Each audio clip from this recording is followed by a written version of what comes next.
Protein rich ആയിട്ടുള്ള നല്ലൊരു healthy ദോശയുടെ റെസിപ്പിയും കൊണ്ടാണ് കേട്ടോ ഞാനിന്ന് വന്നിരിക്കുന്നത്.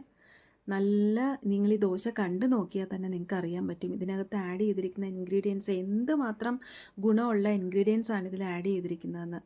ഇതിൽ അത്യാവശ്യം അയൺ, സിങ്ക്, കാൽഷ്യം, മഗ്നീഷ്യം എല്ലാ ഗുണങ്ങളും അടങ്ങിയ ഇൻഗ്രീഡിയൻസ് ആണ് ഈ ദോശയിൽ ഞാൻ ആഡ് ചെയ്തിരിക്കുന്നത്. ഇതിലൊരു 2 ദോശ കഴിച്ചാൽ തന്നെ മതി നമ്മുടെ ശരീരത്തിന് അത്യാവശ്യമുള്ള പോഷകങ്ങളെല്ലാം ലഭിക്കുന്നതാണ്. അതുപോലെ തന്നെ അതിൻ്റെ കൂടെ തന്നെ സിമ്പിളായിട്ടുള്ളൊരു തക്കാളി ചട്നിയും കൂടെ ഞാൻ റെഡിയാക്കിയിട്ടുണ്ട്.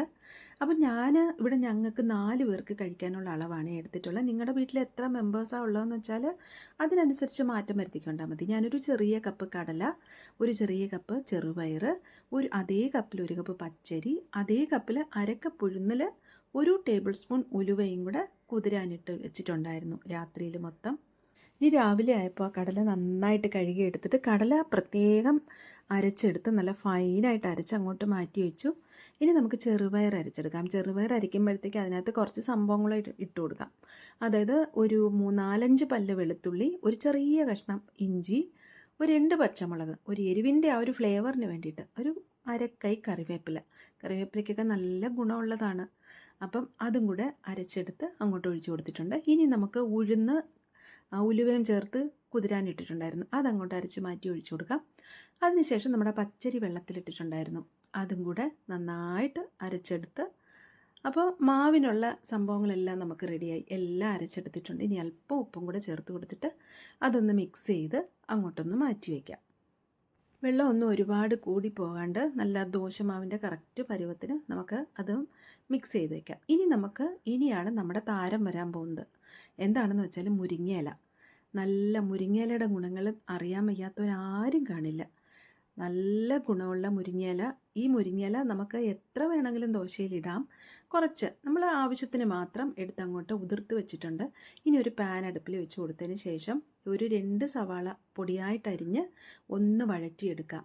അതൊന്ന് വഴണ്ട് വരുമ്പോഴത്തേക്ക് അല്പം ഉപ്പും കൂടെ ഇട്ട് കൊടുത്ത് ഒന്ന് വഴറ്റിയെടുക്കാമേ. വഴണ്ട് വരുമ്പോഴത്തേക്ക് നമ്മൾ എടുത്തു വെച്ചിരുന്ന മുരിങ്ങയില ഒന്ന് ചെറുതായിട്ടൊന്ന് കട്ട് ചെയ്തിട്ടുണ്ട്. കട്ട് ചെയ്ത് അങ്ങോട്ടിട്ട് ചെറുതായിട്ടൊന്ന് വഴറ്റിയതിന് ശേഷം അത് അങ്ങനെ നമുക്ക് ഒരുപാട് വഴറ്റണ്ട, ചെറുതായിട്ടൊന്ന് വഴറ്റിയാൽ മതി. മാവിലോട്ട് ഒഴിച്ചു കൊടുത്ത് നമ്മുടെ മാവ് ഇളക്കി കൊടുക്കുമ്പോഴത്തേക്ക് നമ്മുടെ മാവ് റെഡിയായി. ഇനി നമുക്ക് ഈ സമയം കൊണ്ട് ഒരു ചെറിയ സിമ്പിൾ ചട്നി തയ്യാറാക്കാം. തക്കാളിയും കൊണ്ട്, അതും കൊളസ്ട്രോളില്ല, തേങ്ങയൊന്നും ഇല്ലാത്ത തക്കാളി ചട്നിയാണ്. ഒരു പാൻ അടുപ്പിൽ വെച്ചിട്ട് ഒരു സവാള അങ്ങോട്ട് അരിഞ്ഞത് ഇട്ട് കൊടുത്തു. അല്പം വെളുത്തുള്ളി, അല്പം ഇഞ്ചി, എരിവിന് ആവശ്യമുള്ള ഉണക്കമുളക്, ഒരു 2 തക്കാളി, ഇത്രയും കൂടെ അങ്ങോട്ട് ഇട്ട് കൊടുത്തിട്ടുണ്ട്. ഒരല്പം ഉപ്പും കൂടെ ചേർത്ത് നന്നായിട്ടൊന്ന് വഴറ്റിയതിന് ശേഷം അത് മിക്സിയിൽ അരച്ചെടുത്തിട്ട് കടുക് താളിച്ച് ഒഴിച്ച് കഴിയുമ്പോഴത്തേക്ക് നമ്മുടെ നല്ല സിമ്പിളും ടേസ്റ്റിയും ആയിട്ടുള്ള തക്കാളി ചട്നിയും റെഡിയായി. ഇനി നമുക്ക് കല്ലടുപ്പിൽ വെച്ചിട്ട് ദോശ ഒഴിക്കാം. ദോശ അങ്ങനെ കട്ടി ദോശയായിട്ട് ഒഴിക്കരുതേ. ഇത് നല്ല നൈസായിട്ട് പരത്തി ഒഴിച്ചതിന് ശേഷം അല്പം നല്ലെണ്ണ ഒന്ന് ചുറ്റി ഒഴിച്ചു കൊടുത്ത് നന്നായിട്ടൊന്ന് മൊരിച്ചെടുത്ത് കഴിയുമ്പോൾ ആ ദോശയ്ക്കൊരു നല്ല ടേസ്റ്റാണ്. നല്ല മീഡിയം ഫ്ലെയിമിൽ വെച്ച് നല്ലതുപോലെ ഒന്ന് മൊരിച്ചെടുത്ത് കഴിഞ്ഞാൽ ദേ കണ്ടില്ലേ, ഈ ദോശ നല്ല ക്രിസ്പിയുമാണ്, നല്ല സോഫ്റ്റുമാണ് കേട്ടോ.